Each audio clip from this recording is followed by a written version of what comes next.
It's nice to see someone who's been right at the very top of government saying it. There's been a lot of us that have been pointing out for some time that Prevent is a programme that the government almost was embarrassed to admit it had for several years. It was set up under Blair, who, much like Cameron, was actually always quite sound on the issue of extremism and Islamism in this country. And it was almost immediately attacked and decried as persecuting those in the Muslim community. And that's actually despite the fact, when you dig into the statistics, that despite the fact that MI5's 90% of their terror watch list are Islamist, actually more than twice as many far-right extremists are getting referred to Prevent than are Islamists. And even those... Who does the referrals to Prevent? This is part of the problem.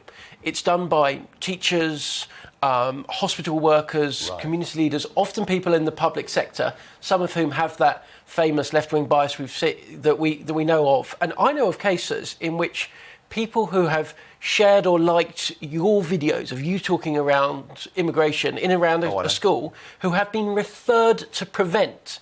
That is not any indicator of terrorist threat whatsoever.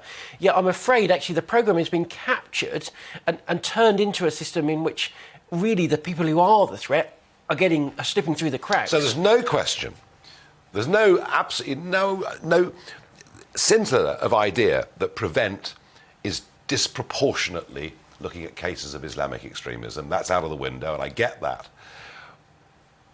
But if it doesn't get cooperation from the Muslim Council of Great Britain, from all of these different organisations, where do we go from here?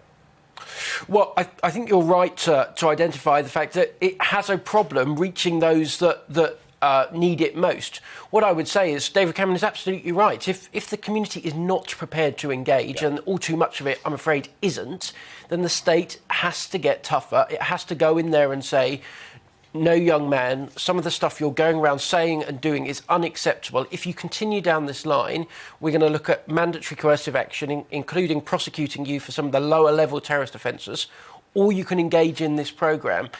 But it is not helped by so-called Muslim leaders, many of whom have got blue ticks on Twitter, big names, columns in The Guardian, are actively attempting to undermine a programme that is designed to keep all of us safe.